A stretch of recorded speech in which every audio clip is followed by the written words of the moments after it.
Le 29 janvier 1954, dans une petite ville rurale du Mississippi, aux États-Unis, naît une petite fille qui n'imagine pas encore que son nom deviendra un jour connu dans le monde entier. Cette petite fille s'appelle Oprah Winfrey. Mais à sa naissance, rien ne laisse présager un destin extraordinaire. Oprah naît dans une famille extrêmement pauvre. Sa mère, Vernita Lee, est une adolescente qui travaille comme femme de ménage. Son père, Vernon Winfrey, est dans l'armée. Ils ne sont pas mariés, et très rapidement après la naissance d'Oprah, les parents se séparent. La petite fille est envoyée vivre chez sa grand-mère, dans une petite maison en bois au Mississippi. Cette maison est très simple. Il n'y a pas de confort moderne. Parfois même, il n'y a pas d'eau courante. La pauvreté est omniprésente. Mais sa grand-mère est une femme très stricte, très disciplinée et profondément croyante. Elle croit énormément en l'éducation. Et dès que Oprah apprend à parler, sa grand-mère commence à lui apprendre à lire. À seulement 3 ans, Oprah sait déjà lire des passages de la Bible à haute voix. À l'église, elle récite des textes devant les fidèles. Les gens sont impressionnés par sa capacité à parler et à s'exprimer. Sans le savoir, Oprah développe déjà l'une des compétences qui va transformer sa vie, la communication. Mais la vie reste très difficile. La famille est si pauvre que parfois, Oprah doit porter des vêtements faits avec des sacs de pommes de terre. Elle voit d'autres enfants aller à l'école avec des vêtements neufs pendant qu'elle porte ce que sa famille peut trouver. Malgré tout, elle continue à lire. Les livres deviennent une sorte d'évasion. Dans les livres, elle découvre d'autres mondes, d'autres vies, d'autres possibilités. Mais son enfance prend un tournant difficile quand elle doit quitter sa grand-mère pour vivre avec sa mère à Milwaukee. La ville est très différente, beaucoup plus dangereuse, beaucoup plus instable. Sa mère travaille énormément et n'est presque jamais à la maison. Oprah se retrouve souvent seule, et pendant ces années, elle vit des expériences très traumatisantes. Elle sera victime d'abus de la part de plusieurs personnes de son entourage. Ces événements marquent profondément sa jeunesse. Elle garde longtemps ses douleurs en silence. À l'école, malgré tout, Oprah reste une élève brillante. Elle aime apprendre, elle aime parler. Elle participe à des concours d'élocution et gagne souvent. Mais intérieurement, elle traverse une période très sombre. À 14 ans, elle tombe enceinte. C'est un choc immense. Son bébé naît prématurément et décède peu de temps après. Ce moment est l'un des plus difficiles de sa vie, mais il marque aussi un tournant.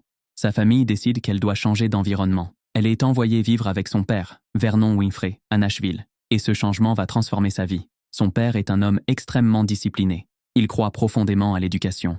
Chez lui, il y a des règles très strictes. Chaque jour, Oprah doit lire des livres. Elle doit apprendre de nouveaux mots. Elle doit travailler à l'école.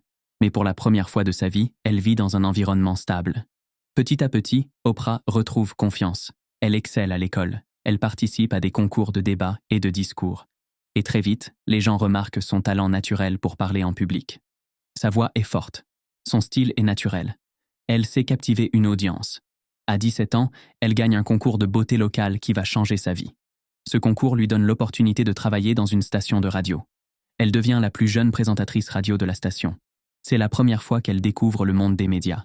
Et elle comprend immédiatement que c'est là qu'elle veut être. Plus tard, elle obtient une bourse pour l'université. Pendant ses études, elle continue à travailler dans les médias. Puis un jour, une opportunité se présente. Elle devient présentatrice de journal télévisé. Mais au début, tout ne se passe pas comme prévu. Les responsables de la chaîne pensent qu'elle est trop émotionnelle pour être journaliste. Ils disent qu'elle ne correspond pas au style traditionnel des présentateurs. Alors, ils prennent une décision qui va changer l'histoire. Ils la déplacent vers une émission de discussion, un talk show. À l'époque, personne ne pense que ce genre d'émission peut devenir très important. Mais Oprah transforme complètement le concept. Au lieu d'être distante, elle est authentique. Au lieu d'être froide, elle est empathique. Elle parle avec les gens. Elle écoute leurs histoires. Elle partage parfois ses propres expériences. Et les téléspectateurs ressentent quelque chose de différent. L'émission devient extrêmement populaire. Puis en 1986, Oprah lance The Oprah Winfrey Show.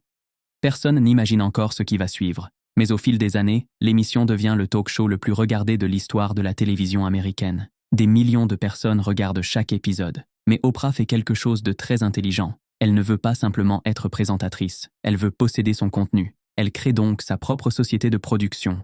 C'est une décision qui va la rendre incroyablement riche, parce que maintenant, chaque épisode lui appartient, chaque diffusion, chaque rediffusion, chaque produit dérivé. Son empire grandit, elle écrit des livres, elle lance un magazine, elle crée une chaîne de télévision, elle investit dans plusieurs entreprises. Et petit à petit, Oprah Winfrey devient la première femme noire milliardaire des États-Unis. Mais malgré tout son succès, elle n'oublie jamais son passé.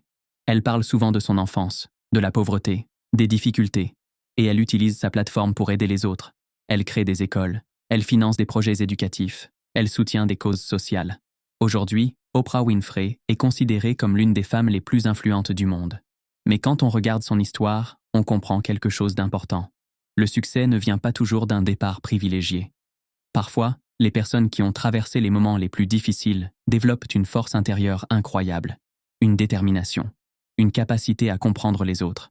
Et parfois, ce sont ces qualités qui construisent les destins les plus extraordinaires.